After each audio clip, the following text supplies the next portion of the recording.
गणपति महाराज की जय, श्री बांके बिहारी लाल की जय। कार्तिक महात्म का 29वां अध्याय।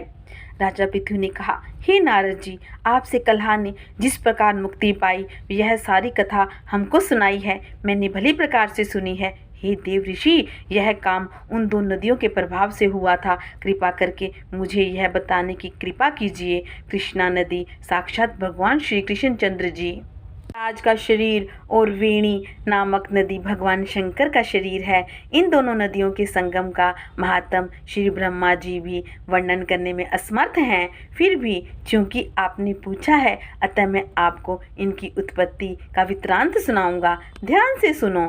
और श्री ब्रह्मा जी ने पर्वत के शिखर पर यज्ञ करने का निश्चय किया। वह सब देवताओं भगवान विष्णु और शंकर की यज्ञ सामग्री लेकर उस पर्वत के शिखर पर गए।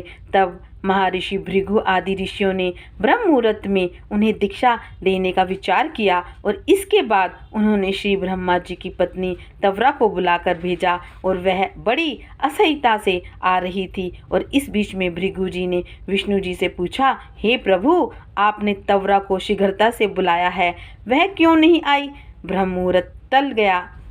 इस पर भगवान विष्णु ने कहा, यदि तवरा यथा समय पर ना आई तो आप गायत्री को ही स्त्री मानकर दीक्षा विधान कर दीजिएगा। और क्या गायत्री पुण्य कर्म में ब्रह्मा जी की स्त्री नहीं हो सकती?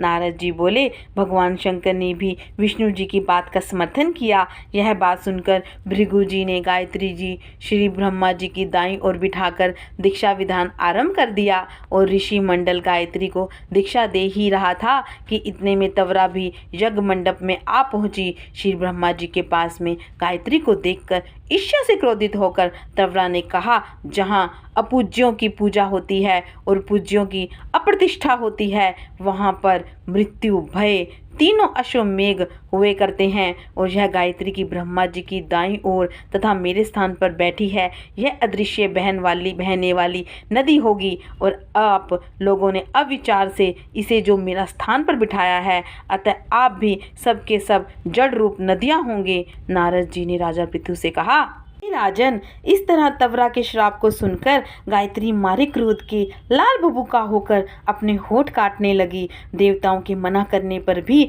उसने उठकर तवरा को श्राप दे डाला।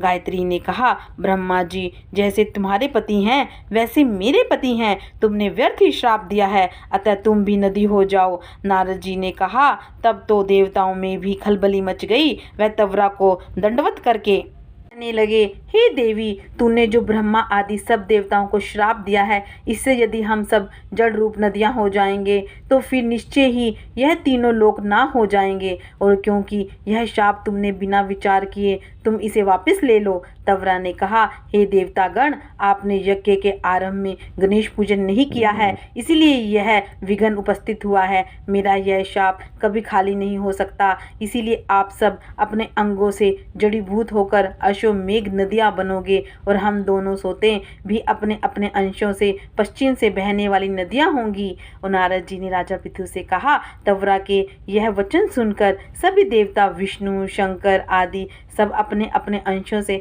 नदियां बन गए। भगवान विष्णु के अंश से कृष्णा, भगवान शंकर के अंश से वेणी तथा श्री ब्रह्मा जी के अंश से कुकुदमती नाम की नदियां उत्पन्न हुई। और सभी देवताओं ने अपने अंशों को जड़ बनाकर वहीं पर्वत पर फेंक दिया। और फिर उन लोगों के अंश अलग अलग नदियों के रूप में बहने लगे। देवताओं के अंशों से हजारों की संख्या में पश्चिम वहिनी नदियां उत्पन्न हो गई। गायत्री और तवरा दोनों पश्चिम वहिनी नदियां होकर एक साथ बहने लगी। उन दोनों का नाम सावित्री पड़ा। और श्री ब्रह्मा जी ने यज्ञ स्थल पर भगवान विष्णु और शंकर जी की स्थापना की। दोनों देवता महाबल और अति बल के नाम से विख्यात हुए। राजन, कृष्णा और वेणी नदी की उत्पत्ति का वर्णन जो मनुष्य सुनेगा उसे दर्शन और स्नान का फल प्राप्त होगा। इस प्रकार से कार्तिक महात्म का 29वां अध्याय संपूर्ण हुआ। जय श्री राधे, जय श्री कृष्णा।